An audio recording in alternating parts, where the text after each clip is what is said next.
கோவை நகைக்கடையொன்றில் நேற்று மாலை தொடங்கி இன்று அதிகாலை வரை தேர்தல் பறக்கும் படையினர் சோதனையிட்டனர். இது தொடர்பான கூடுதல் விவரங்களை தொலைபேசி வாயிலாக இணைந்திருக்கும் நமது செய்தியாளர் மார்ட்டினிடம் கேட்கலாம். மார்ட்டின், தேர்தல் பறக்கும் படையினர் நடத்திய இந்த திடீர் சோதனைக்கு என்ன காரணம்? இந்த சோதனை குழுவில் எந்தெந்த துறையைச் சேர்ந்த அதிகாரிகள் இருந்தாங்க? நேற்று பிற்பகல் கவுண்டம்பாளையம் அந்த பகுதியில் இருக்கக்கூடிய தேர்தல் பறக்கும்படை அதிகாரிகளுக்கு ஒரு தகவல் வந்திருக்கு. அதாவது கோவை பெரியகடை வீதி முழுவதுமே நகைக்கடைகள் தயாரிப்பாளர்கள் இருக்கக்கூடிய பகுதி.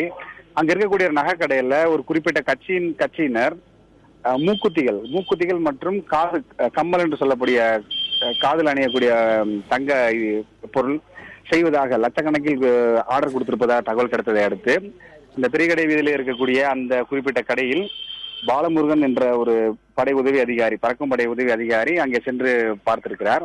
அந்த கடையில இருந்த பொருட்களுக்கான உரிய ஆவணங்கள், யார் அதை செய்வதற்காக கொடுத்தார்கள், எவ்வளவு கொடுத்திருக்கிறார்கள், அதற்கான முறையான இந்த பில் போட்டது போன்ற ஆவணங்கள் எதுவுமே இல்லாததால் அந்த அதிகாரி பாலமுருகன் உடனடியாக வருமான வரித்துறை மற்றும் வருவாய்த்துறை அதிகாரிகளை தகவல் கொடுத்துள்ளார்.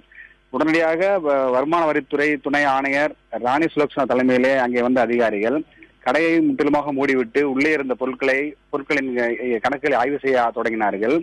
அப்பொழுது அந்த பகுதியில் இருக்கக்கூடிய பிற சக கடை உரிமையாளர்கள் இந்த சோதனைக்கு எதிர்ப்பு தெரிவித்து அந்த கடை முன் திரண்டனர்.